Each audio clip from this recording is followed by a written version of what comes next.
A'udzu billahi samil alim minasyaitonir rajim. Bismillahirrahmanirrahim. Assalamualaikum warahmatullahi wabarakatuh. Innal hamdalillah nasta'inuhu wa nastaghfiruhu wa nastahdihi wa na'udzu billahi min shururi anfusina wa min sayyiati a'malina.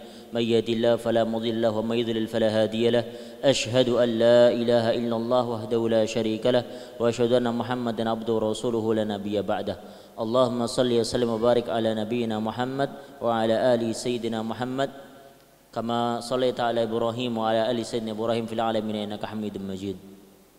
Alhamdulillah rabbil alamin, segala puji bagi Allah Subhanahu wa taala. Alhamdulillah pada maghrib kali ini kita masuk 15 Rajab yang Masya Allah kita sudah masuk Rajab, nanti Sya'ban, nanti Ramadan.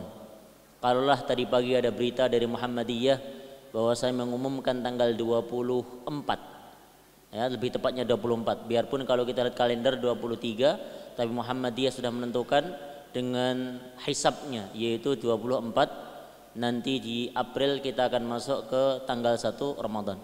Maka artinya apa? Ramadan semakin dekat. Maka semoga kita termasuk orang-orang yang Allah SWT berikan keberkahannya, diberikan jalannya sampai umur kita sampai nanti di bulan Ramadan. Amin ya rabbal alamin. Maka perlu kita syukuri juga dengan datangnya Ramadan. Allahumma barik lana fi Sya'ban, Allahumma barik lana fi Rajab wa Sya'ban wa barik lana Ramadan. Dan tentunya dengan ilmu. Maka semua itu perlu kita antisipasi dengan ilmu. Wassalatu wassalamu ala nabiyina Muhammad sallallahu alaihi wasallam, selalu tercukupkan pada baginda Nabiullah Muhammad sallallahu alaihi wasallam, yang Masya Allah dengan hadirnya beliau kita bisa merasakan nurul iman, nurul Islam, yang sampai hari ini kita bisa merasakan dengan nikmatnya la ilaha illallah, mentauhidkan kepada Allah Subhanahu wa taala. Dengan cara bagaimana? Minimal kita banyak-banyak salat kepada Rasulullah Muhammad sallallahu alaihi wasallam. Bapak Ibu yang rahmatullah SWT, kalaulah kemarin kita nengok di YouTube-nya Haramain Syarifain, maka ada satu fenomena yang unik dari tanggal 5, 6, 7, 8 sampai hari ini 9. Kalau kemarin Syekh Sudais, kalau kita lihat dalam YouTube channelnya Haramain, Syekh Sudais itu mengumumkan satu perkara yang sangat azim, perkara yang besar. Di mana apa? Di mana Makkatul Mukarramah di posisi Ka'bah semua disterilisasi. Tidak boleh ada satu jamaah yang mendekat karena dikhawatirkan akan adanya wabah. Makanya beliau kasih tahu bahwasanya apa? Ini dari kuasa Allah Subhanahu wa taala. Maka banyak-banyak kita untuk kembali kepada Allah Subhanahu wa taala. Ini teguran bagi kita semua. Jangan sampai malah menuduh satu dua orang, tapi ini menjadi apa? Menjadi semua akan pengawasan terhadap diri kita semua. Dan di ujung-ujung sekali beliau memberikan satu doa, yang doa ini periwayatan dari Imam Abu Dawud. Allahumma inni a'udzubika minal barasi wal junun wal judam. Terus beliau ditambah wa quruna wa sayyi'ul asqam wa sayyi'ul asqam. Jadi Allahumma ya Allah, aku berlindung dari apa? Dari baros. Jadi ada penyakit baros namanya. Terus kopak. Selanjutnya ada namanya junun, penyakit gila. Gila itu ternyata penyakit juga. Penyakit gila macam-macam ya, gila secara kesehatan, gila harta, gila macam itu juga gila, masuk gila. Kenapa? Akal sehatnya hilang. Terus di situ ada judam. Setelah judam ditambah oleh beliau wa quruna wa sayyil asqam, yaitu segala perkara-perkara penyakit-penyakit yang sangat buruk sekali. Dan pernah kita cerita di sini bahwasanya di zaman Rasulullah itu pun pernah terjadi ketika beliau apa? Kurang lebih pindah ke Madinah. Ketika di Madinah maka ada penyakit taun. Taun itu sejenis korela, apa namanya? Penyakit perut itu. Bukan korola ya, bukan korela. Penyakit perut. Setelah itu di zamannya Umar bin Khattab ada periwayatan di Syams ini. Di Syams itu ada periwayatan kurang lebih 20 sampai 30 ribu orang meninggal. Maka dalam hadisnya Rasul, kalau orang terkena wabah, yang di dalam tidak boleh keluar, yang di luar tidak boleh masuk. Nah, itu yang diajarkan oleh Rasulullah Muhammad sallallahu alaihi wasallam. Makanya kalau badan enggak fit, badan kurang sehat, hendaknya di rumah. Istirahat. Itu yang harus kita laksanakan. Baik. Bapak-bapak, Ibu rahmatullah SWT, masih kita melanjutkan kajian kita yaitu sistem ekonomi di fikihnya Umar ibnu Al-Khattab. Bahasan kita pada bahasan subbab ketiga. Kalau kita lihat secara komprehensif, ternyata Umar bin Khattab telah melaksanakan sistem manajemen modern. Jadi cara berpikir beliau itu cara berpikir yang sangat advance, sangat jauh sekali. Beda dengan hal-halnya kalau anggapan kita, ulama-ulama kita bahkan sahabat kita tidak melaksanakan namanya strategi atau satu manajemen secara komprehensif. Ternyata di zamannya Umar bin Khattab sudah melaksanakan namanya apa? Yaitu strategi dalam melaksanakan manajemen beliau. Kalaulah kita melihat ketika Umar bin Khattab beliau mendapati diri beliau sebagai khalifah, maka beliau mengatakan bahwasanya apa? Sesungguhnya Abu Bakar telah menyusahkan khalifah sesudahnya. Kenapa? Karena tidak ada khalifah yang mampu menandingi Sayyidina Abu Bakar. Tapi kalau kita lihat secara comprehensively atau secara keseluruhannya, maka kebijakan-kebijakan yang ada di zaman Umar itu kebijakan-kebijakan yang sangat visionaries, sangat maju ke depan, tidak mundur, tapi maju ke depan. Tapi memang kalau kita bandingkan antara amaliyah-amalahnya Umar dengan amalahnya Abu Bakar As-Siddiq, maka sangat jauh sekali. Maka tentunya Abu Bakar As-Siddiq menjadi sahabat yang paling utama di sisi Rasulullah Muhammad sallallahu alaihi wasallam. Maka apa yang dilakukan? Contoh misalkan kita tahu teori dalam manajemen PDCA, Plan Do Check Actions, atau ada teori yang terbarukan dari Kementerian Pendidikan PPEPP. Ada perencanaan, pelaksanaan, evaluasi, peningkatan, pengawasan dan sebagainya. Maka di zamannya Umar bin Khattab telah melaksanakan itu. Pada subbab yang sebelumnya kita sudah menentukan namanya apa? Tujuan-tujuan dalam satu kenegaraan. Tujuan-tujuan dalam pengawasan harta.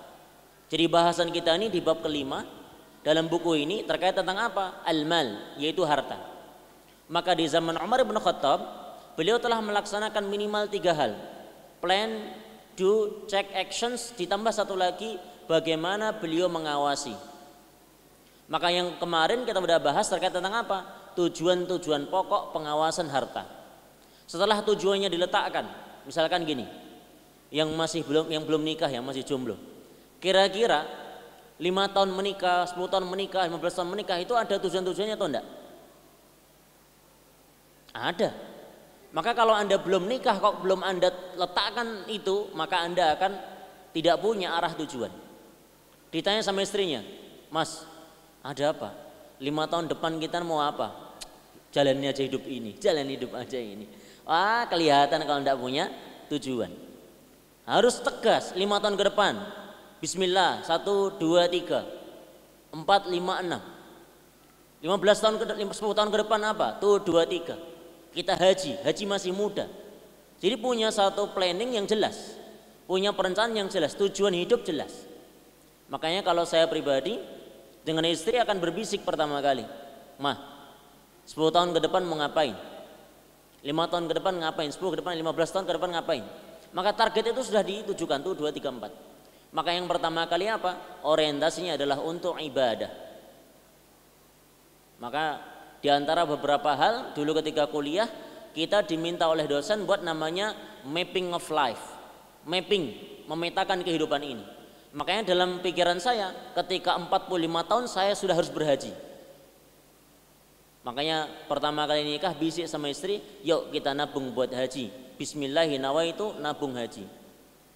Kalaulah misalnya nggak sampai nanti kita haji, mati di tengah jalan, intinya kalau ketemu sama malaikat ditanya, "Batuba, udah mau haji?" "Udah." Aman gitu loh. Yakin betul, jangan nggak tahu. Wah, nggak tahu repot. Jadi minimal sudah punya perencanaan. Setelah perencanaan bagaimana? Maka ternyata Umar udah melaksanakan namanya pengawasannya. Eksekusi sudah di mana? Di Baitul Mal. Maka hari ini kita bahas tentang tata cara pengawasan harta di zamannya Umar bin Khattab. Karena buku ini membahas secara makro artinya besar, cakupan negara, nanti bisa kita ambil untuk cakupan keluarga kecil. Jadi ada makro, ada mikro, ada untuk keluarga itu sendiri. Maka ada berapa bahasan yang dibahas oleh Dr. Jaribah? Beliau membahas ada kurang lebih 14 cara. Ini kalau habis ya alhamdulillah, tapi kalau udah habis ya pokoknya intinya sekenanya saja. Pertama apa? Ada 14 tata cara yang beliau dapatkan dalam fikihnya Umar bin Khattab. Ada 14. Pertama apa? Yaitu penguatan pengawasan pribadi. Makanya ketika hal yang pertama kali penting sekali apa? Untuk muraqabatun nafsi, muraqabatuz dzatiyah an-nafsiyah, yaitu pengawasan terhadap pribadi masing-masing. Maka bagi seorang pemimpin, maka wajib untuk mengawasi dirinya sendiri. Kira-kira misalkan kalau di keluarga pimpinannya itu siapa Pak? Ya bapak kan? Bapak kalau sudah bisa mengawasi diri sendiri, kira-kira istri sama anak nurut atau enggak? Nurut. Bapak makannya berdiri, anak makannya bagaimana? Ya berdiri. Mohon maaf, bapak pipisnya berdiri, anak kira-kira gimana? Ya berdiri. Tapi kalau misalkan pengawasan pribadi itu dimulai dari pemimpin dia sendiri, maka rakyat-rakyat akan mengikuti bagaimana pemimpinnya itu berlaku. Makanya bapak di rumah itu memberikan contoh terbaik. Makan pakai tangan kanan, duduk, jangan ditiup, bah bu, anak nanti niru. Makanya di zaman Umar bin Khattab beliau sangat keras sekali, keras terhadap pribadi untuk apa? Untuk sampai level wara. Wara itu apa? Jangan sampai ada perkara syubhat masuk ke dalam diri saya dan juga keluarga saya.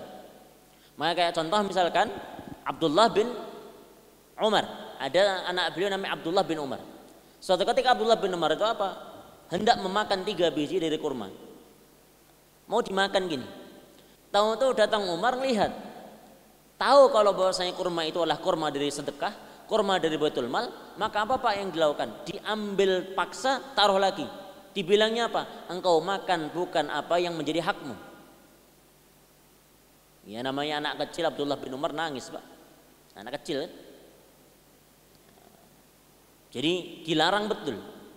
Kenapa? Karena itu bukan hak dari Amirul Mukminin untuk mendapatkan apa? Sedekah-sedekah dari orang-orang Islam ketika itu, orang-orang Muslim ketika itu. Maka beliau sangat mawas diri. Maka pertama kali pengawasan itu apa? Pengawasan akan pribadi pemimpin itu sendiri. Kalau pemimpinnya dia baik, terus diikuti dengan apa? Keluarganya. Maka pemimpin dengan keluarga satu kesatuan. Kalau pemimpin mampu dia sendiri tapi keluarga ancur-ancuran, maka tetap pemerintahan akan tetap hancur. Kenapa? Karena akan dirongrong oleh keluarganya. Unik juga Pak, ini tidak terjadi juga pada para pemimpin, tapi sama para kiai juga sama. Pertanyaannya simpel. Pak, lihat Pak, kiai itu bisa nggak didik anaknya sendiri? Atau dipondokin ke kiai lain? Ke kiai lain. Kadang-kadang ditanya, Pak ngapain sih didik anaknya kok ke kiai lain? Simple, karena anakku semua tahu aib akan diriku. Makanya kalau misalkan anak udah tahu aib bapaknya, maka sulit sekali untuk tanda kutip apa? Mengajari untuk anak tersebut. Maka biasanya dipondokkan ke tempat lain agar mendapatkan contoh yang lebih mantap. Bapaknya sudah jadi contoh, tapi tidak bisa keseluruhan. Makanya minta untuk dicarikan contoh role model yang lebih berwibawa lagi. Nah itu dia. Maka pengawasan diri itu menjadi satu kesatuan dalam bagaimana tata cara kita mengawasi harta tersebut. Sama kayak kita di keluarga. Maka bapak, suami, terus ada istri, maka semuanya saling mengawasi. Sering kita cerita di sini, kalau bapak biasa dapat gaji 5 juta, pulang kok bawa 15 juta, kira-kira istrinya seneng atau enggak seneng? Gaji 5 juta, datang bawa 15 juta, seneng atau enggak seneng? Seneng. Bu, seneng nggak Bu? Seneng. Tapi kalau istri solehah tuh nanya, Pak, biasa 5 juta kok 15 juta, dari mana? Malah kita bilang, diam aja, kasih 15 juta nggak mau. Bukan Pak, ini harta dari mana? Bapak nyolong atau bapak dari mana? Makanya paling simpel apa? Kalau ada satu pemasukan yang tidak wajar, tanya, dari mana itu? Ya, malah jangan bapak nanti tersinggung, gitu malah ditanyain. Bukan. Agar kita saling mengawasi normal. Sampai kadang-kadang itu saya pribadi dapat transferan tuh ribet. Ini transferan yang dari mana lagi? Kok ada lagi masuk lagi? Bingung kan? Ini halal atau haram ya? Halal atau haram ya? Bukan kita malah mikir, wah halal. Bukan. Takut betul ini dapat transferan. Transferan nggak gede-gede aja sih. 1,5 juta, 2 juta. Nyopo lagi? Bingung karena nggak ada keterangannya dari siapa. Makanya kadang-kadang kalau dari kampus tanya, Mbak, ada dari bendahara kan, Mbak, ini apa ini Pak? Oh mohon maaf Pak, tadi lupa nggak nih. Kali kalau transfer kasih tahu ini apa dari mana? Oh ya, biar jelas. Jadi apapun yang masuk ke rekening kita bukan malah enak-enak saja. Kenapa? Karena kita mengawasi diri kita sendiri. Itu pertama. Yang kedua apa? Contoh tadi sudah diberikan contoh. Di zaman Umar beliau sangat benar-benar fokus terhadap pengawasan diri sendiri. Yang kedua apa? Independensi Baitul Mal. Tata cara Umar bin Khattab untuk mengawasi harta yang ada dalam satu negara, satu wilayah, maka apa? Independensi Baitul Mal. Artinya apa? Baitul Mal punya independensi yang sangat tinggi, tidak mudah diintervensi, tidak mudah diatur-atur oleh penguasa atau pejabat atau yang lain. Nah, ini kan yang menjadi masalah. Ketika apa? Baitul Mal, tempat dikumpulkannya uang-uang itu mudah untuk apa? Untuk dicampur tangani oleh para pejabat. Makanya bahaya ketika Baitul Mal tidak punya independensi yang sangat tinggi. Di zaman Umar bin Khattab maka ada satu penggalan bahwasanya apa? Ketika zaman Rasulullah Muhammad SAW beliau meninggalkan di Baitul Mal berapa? 800 dinar. Tapi di zaman Umar bin Khattab itu dikembangkan dengan cara yang sangat-sangat modern, sistematis. Dicatat pengeluaran berapa, masuk berapa, ini berapa, ini berapa. Semua dicatat, orang miskin berapa persen, ini berapa persen. Lengkap sekali. Bahkan nanti di sini ada dalam beberapa catatan nanti bahwasanya Umar memerintahkan kepada Baitul Mal untuk apa? Membuat namanya buku induk. Bahasa kita keren hari ini apa? Laporan keuangan. Keren sekali. Maka Umar itu visionaries, sangat ke depan. Bicara bagaimana tata cara biar rakyat ini makmur, tentram. Bukan malah pejabat pengen apa? Memperkaya diri sendiri. Tidak ada seperti itu. Maka di zaman Umar pun beliau sangat-sangat keras sekali. Maka Baitul Mal ini apa? Punya independensi. Tidak boleh diintervensi oleh pemerintah, tidak boleh diintervensi oleh pejabat-pejabat yang akhirnya nanti ada penyelewengan di Baitul Mal. Kira-kira Pak, kira-kira. Kalau Bapak jadi pejabat, terus Bapak punya anak itu punya dispensasi, punya kelonggaran, punya kemudahan atau enggak? Misal ditangkap polisi misalkan, tahu kalau ini anaknya Bapak, kira-kira diapain? Aman kan? Tapi di zamannya Umar malah enggak aman itu, malah bahaya itu kalau dapat dispensasi atau dikasih wasilah, dikasih satu kesempatan. Kayak contoh kemarin kita cerita terkait tentang siapa? Terkait tentang Abdullah bin Umar dan Ubaidillah bin Umar. Jadi ketika datang ke Syams, datang kepada siapa? Abu Musa al-Ash'ari sebagai gubernurnya ketika itu di Syams. Malah difasilitasi dengan fasilitas negara. Malah pulang-pulang tuh dimari sama Umar. Kamu itu anaknya Amirul Mukminin malah mau juga dapat fasilitas dari negara-negara atau dari gubernur dari Syams. Tidak boleh. Makanya malah dimarahin. Kira-kira kalau hari ini kan agak sulit memarahi anak itu. Itu yang kedua. Maka tata cara pengawasan harta, maka independensi Baitul Mal itu benar-benar sangat kuat sekali. Kayak contoh Pak, saya pengen tanya ke Bapak. Zakat Bapak itu Bapak hitung sendiri atau dihitungin? Ada nggak orang yang datang ke rumah ngetok-ngetok pintu? Pak, harta yang diwajib zakatin mana? Ada enggak? Enggak ada. Makanya orang hari ini bayar zakat itu Masya Allah, tidak ada satu tanda kutip apa, orang datang ngetok pintu mana hartanya. Di zaman Rasulullah diketok pintunya, mana yang wajib zakat. Orang hari ini diem-diem saja, nggak tahu berapa zakatnya. Padahal zakat itu wajib.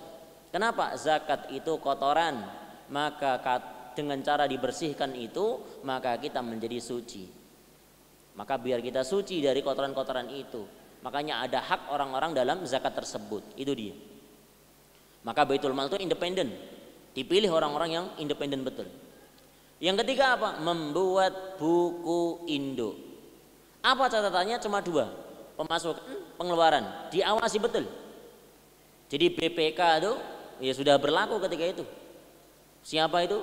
Lihat mana kekayaannya, mana uang masuk, mana keluar. Makanya auditor itu sudah ada di zamannya Umar. Jadi auditor bukan hanya hari ini saja, zaman Umar sudah ada auditor tuh. pengawas pengeluaran dan pemasukan berapa. Tapi tentunya sangat simpel sekali. Dan belum ada naskah-naskah yang sampai hari ini muncul atau bisa kita lihat bagaimana akuntansi yang ada dalam tanda kutip manuskrip kuno zaman Islam. Itu belum didapati. Tapi kalau berupa kebijakan-kebijakan itu ada. Kebijakannya Umar seperti ini, kebijakannya Umar seperti ini, Umar bin Abdul Aziz seperti ini. Maka akhirnya apa? Masya Allah, kebijakan Umar ini akan diterapkan nanti di zamannya Umar bin Abdul Aziz, yaitu cucu beliau, yang dimana 2 tahun setengah dari ujung posisi Maroko sampai ke Syams, dari ujung ke ujung itu Pak, itu tidak ada orang miskin sama sekali. 2 tahun setengah semua membayar zakat. Coba kalau di Bogor semuanya membayar zakat, semuanya mengeluarkan apa yang menjadi kewajiban dia, saya yakin betul tidak ada orang miskin di Bogor. Tapi kenyataannya apa? Kenyataannya mohon maaf, tidak begitu maksimal dalam pengelolaan zakat. Maka Baitul Mal ini, maka kita harus dukung pemerintah. Dari mana? Basnas, Badan Amil Zakat Nasional. Ada yang bentuknya yang LAS, Lembaga Amil Zakat Nasional. Maka ikut kontribusi. Masjid menjadi apa? Menjadi amil-amilnya, terdaftar resmi. Maka yang jadi masalah apa? Kalau tidak daftar resmi, tidak tahu cara pengelolaannya, akhirnya apa? Yang penting dekat, terus yang penting udah selesai habis. Ini yang jadi masalah. Kenapa? Karena tidak dilaksanakan secara profesional. Yang miskin bukannya berkurang, malah bertambah. Kenapa? Enak dikasih zakat. Enak dikasih zakat, oh repot. Padahal harusnya kalau tidak dapat zakat tuh malu ya Pak. Kira-kira Pak, mas-mas di sini kalau dapat zakat malu atau enggak? Malu kan? Karena dianggapnya kita nggak mampu kan? Mending kita yang ngasih. Mau dikasih atau dikasih Pak? Mau ngasih atau dikasih?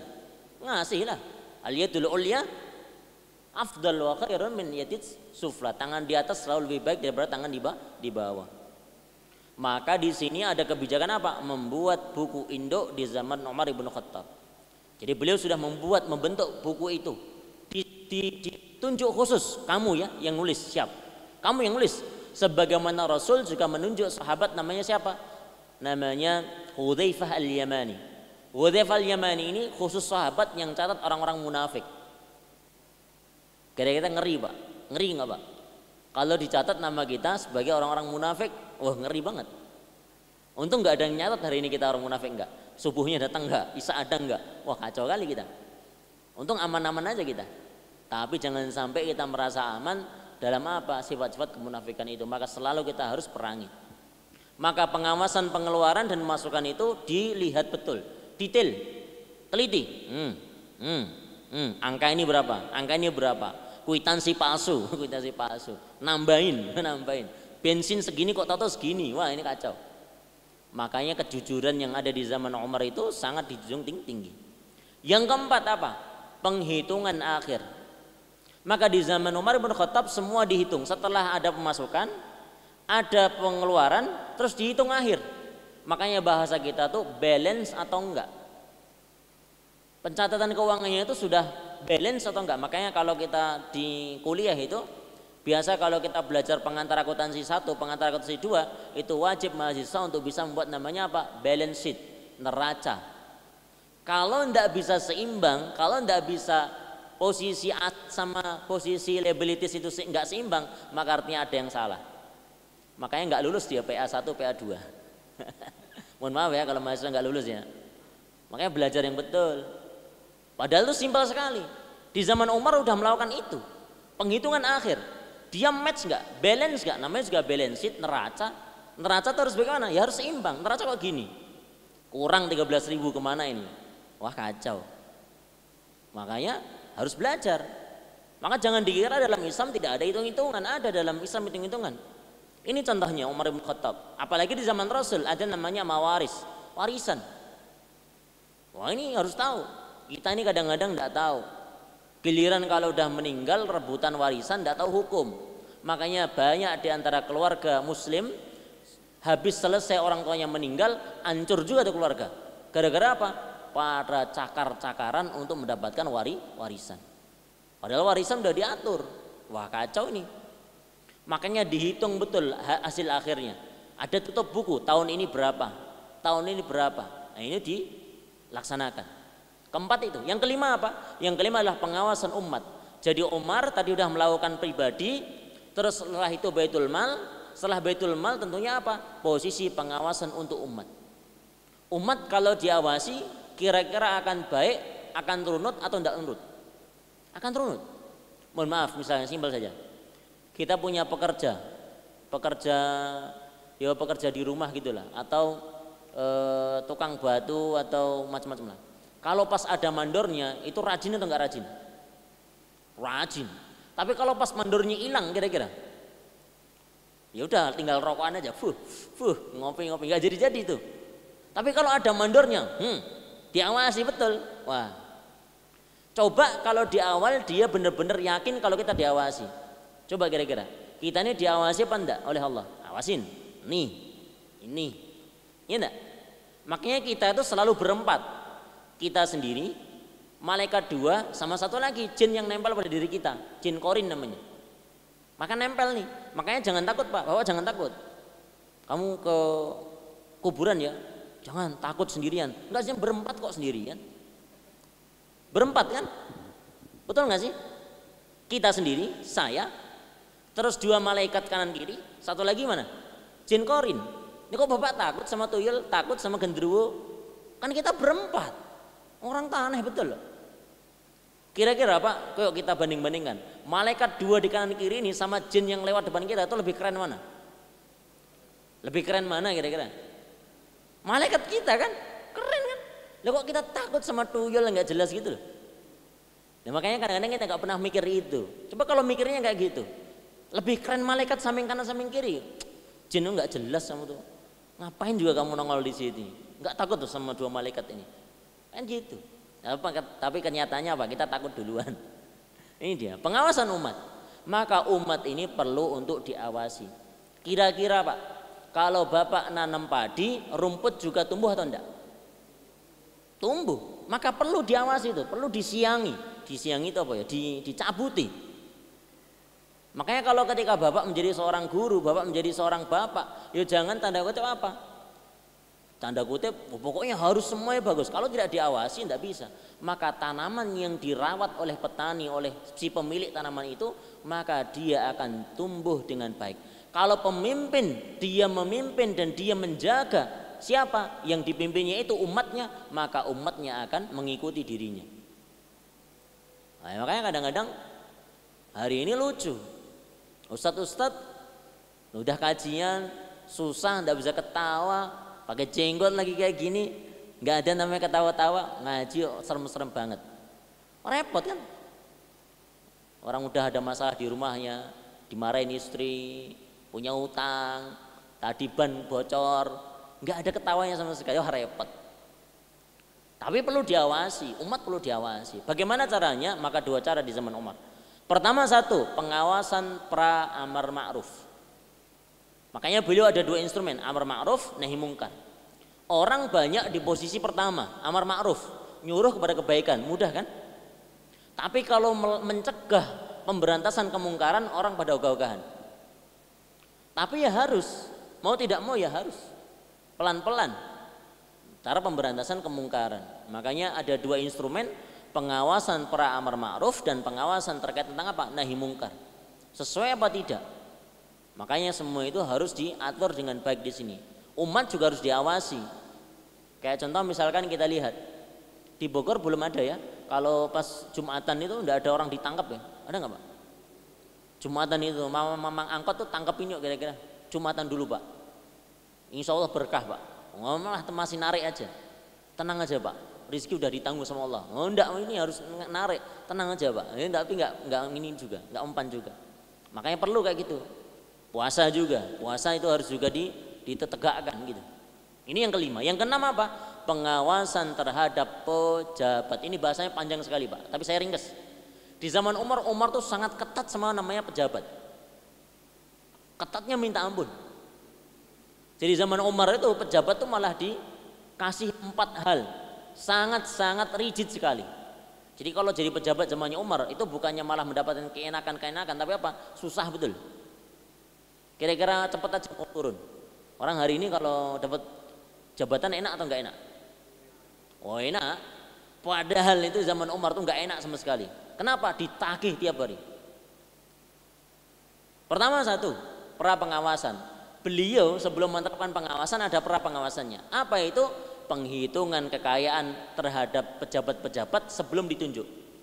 Dilihat satu-satu, harta dia berapa? Ya kira-kira hari ini misalkan mau jadi Kapolri gitulah. Sebelum jadi Kapolri kan harus dilihat kekayaannya berapa. Makanya jangan sampai punya rekening gendut. Nah, bahasa kita rekening gendut. Atau money laundry, ditransfer ke anaknya, transfer ke usaha yang nggak jelas itu, money laundry. Tidak ada di zaman Umar, sudah dicatat kekayaannya berapa. Jangan sampai ketika dia menjabat malah nanti naik. Makanya mohon maaf, bisa dicurigai kalau pejabat-pejabat negara kok dia bisa menggelumbungkan tanda kutip apa kekayaannya. Karena harusnya pejabat itu apa? Pejabat dia yang paling berhati-hati untuk mengambil harta dari umat. Nah, tapi ini harus ditiru betul. Nanti harus betul. Maka di zaman Umar sebelum ditunjuk itu dihitung dulu berapa kekayaannya. Yang kedua apa? Melarang para pejabat untuk berdagang selama menjabat. Selama menjabat tidak boleh berdagang. Jadi kalau bisnis itu diserahkan pada orang lain, tidak boleh Anda. Kenapa? Nanti akan terjadi kesungkanan. Sungkan nggak Pak? Kalau misalkan gubernur kita Pak Ridwan Kamil, tahu-tahu beliau dagang, kira-kira sungkan atau nggak sungkan? Sungkan. Maka nanti bisa jadi, mohon maaf, di zaman Umar ini dilarang kenapa? Karena takut dia menyelewengkan jabatannya. Maka dilarang betul. Semua pejabat beliau murni jadi pejabat. Artinya apa? Dia khidmah untuk negara, dia khidmah untuk Islam, dia khidmah untuk umat. Jadi orientasi pejabat zaman dulu itu bukan orientasi biar uangnya balik. Orang hari ini kan simpel. Modal berapa? Partai berapa? Baik modal berapa? Kan gitu. Yang jadi masalah gitu kan. Tapi kalau zaman dulu enggak. Khidmah untuk masyarakat berapa? Bagaimana caranya? Biar ini sejahtera. Kalau hari ini bingung. Setelah kita dapat jabatan gimana cara balik modalnya? Wah repot. Maka jangan sampai seperti itu. Artinya gini loh. Kita benar-benar berkhidmah untuk umat agar apa? Agar kita nanti ketika di depan Allah SWT itu apa? Dipermudah hisabnya. Karena semua akan dihisab. Semua akan dihisab satu persatu itu. Melarang para pejabat untuk berdagang selama itu. Yang kedua apa? Pengawasan paksa. Umar tuh maksa juga. Makanya di zaman ketika fitnah itu mulai muncul, di mana Khawarij sudah mulai bermunculan, maka ketika zaman Umar itu tanda kutip apa? Sahabat-sahabat dibisikin, kami sudah lelah dengan pengawasan, kami sudah lelah dengan cara pemimpinan Umar yang sangat keras. Kita pengen diantara siapa pemimpin kita yang lembut. Makanya ditunjuk diantara siapa? Utsman ibn Affan. Utsman lembut sekali, tapi fitnah sudah menyerang kemana-mana. Maka zaman Utsman itu fitnah dari orang-orang Khawarij sudah mulai bermunculan. Sampai nanti puncaknya beliau dibunuh, dan ada di zamannya Ali bin Abi Thalib, Khawarij mereka mulai bertengger sangat tegak sekali. Nah itu bahaya. Maka pengawasan paksa apa? Di mana kamu mendapatkannya? Maka Umar tuh selalu nanyakan, di mana kamu dapatkannya? Pejabat-pejabat ditanya, pejabat kamu dapat dari mana? Ini uang dari mana? Dari Baitul Mal sebelah mana? Dari siapa yang memberikannya? Apakah ini dari harta halal atau haram? Maka banyak nanya itu normal. Kadang-kadang kita malah ditanya, ngapain nanya-nanya? Dapat kayak Baitul Mal kan kadang-kadang kita susah kan? Mohon maaf Pak, Bapak ini hartanya dari mana? Dikasih zakat malah nanya-nanya kan gitu. Padahal kan sebenarnya apa? Untuk ngasih tahu kalau kita berzakat harus dengan yang suci. Jangan dikira gini, saya sedekah dengan hasil korupsi saya, itu bukan sedekah. Saya kok sedekah dari hasil riba saya, itu bukan sedekah. Itu apa? Itu dibilangnya mukaffirat, penggugur dosa-dosa. Kayak bapak lama ngutang terus lupa udah wallahu a'lam, atau ketika masa kuliah darmaji, apa itu dahar 5 ngaku siji. Jadi apa itu darmaji? Ya itulah. Tapi mohon maaf kalau ada nama bapak darmaji. Jadi gini, makan bakwan itu bayarannya 1, makannya 5. Wah kacau kan? Tobat akhirnya. Tobat gimana caranya tobatnya? Tobatnya apa? Kalau sudah tidak bisa nyari ibu kantinnya, maka akhirnya apa? Sedekah dengan sejumlah berapa kali yang dia makan. Anggap saja ketika kuliah masuk dalam 1 pekan misalnya 3 kali atau 4 kali, 4 terus makan siang mas sore 2 kali. Kalikan itu bakwan ketiga itu harganya berapa? Kalikan ini selama 3 tahun kuliah. Wah. Habis itu keluarkan segitu. Untuk apa? Untuk sebagai penggugur dosa. Tapi kalau bapak masih menemukan ibu kantinnya, datang. Kalau bapak jantan betul, datang. Bu, saya dulu darmaji. Apa? Oh ya, sekarang saya alhamdulillah terima kasih Bu udah bantu saya masa miskin saya dulu. Saya kasih uang ibu, nih 5 juta. Oh keren. Alim soleh, doain sama ibunya kan keren. Dan ada kejadian kemarin lucu sekali. Saya dapat kejadian lucu lagi. Ibu mertua punya kantin di IPB. Setelah 24 tahun. Itu datang satu surat dengan ngasih uang. Bu, saya dulu makan 3 kue bayar 1. Ngaku juga, alhamdulillah, bagus juga. Taubatnya nunggu 24 tahun. Kalau bapak dengar ceramah saya jangan nunggu 24 tahun ya, kasihan sekali. Kasihan kalau lupa kan. Kasih tahu aja ibu kantinnya itu, Bu, saya sekarang jadi direktur. Hah? Modal berapa Bu? Padahal itu ngaku apa? Ngaku ketika dulu kita makan 5 bayarnya 1. Wah repot. Maka dari mana itu dapatnya? Yang kedua apa? Mengambil kesimpulan dari tanda-tanda luar. Umar ngelihat, ini kalau ada seperti ini, pergerakan seperti ini, harta kok masuk besar sekali, maka dilihat tanda-tanda itu. Agar apa? Agar pejabat tidak melaksanakan kegiatan-kegiatan yang di luar dari pengawasan pemerintah. Makanya ada istilah, kejahatan itu bisa terjadi bukan gara-gara diri sendiri, tapi apa? Karena situasi. Maka jangan sampai pancing, jangan dipancing itu. Kalau kita memancing sesuatu, ya pasti akan timbul. Makanya jangan sampai mancing. Itu artinya. Makanya harus tetap diawasi.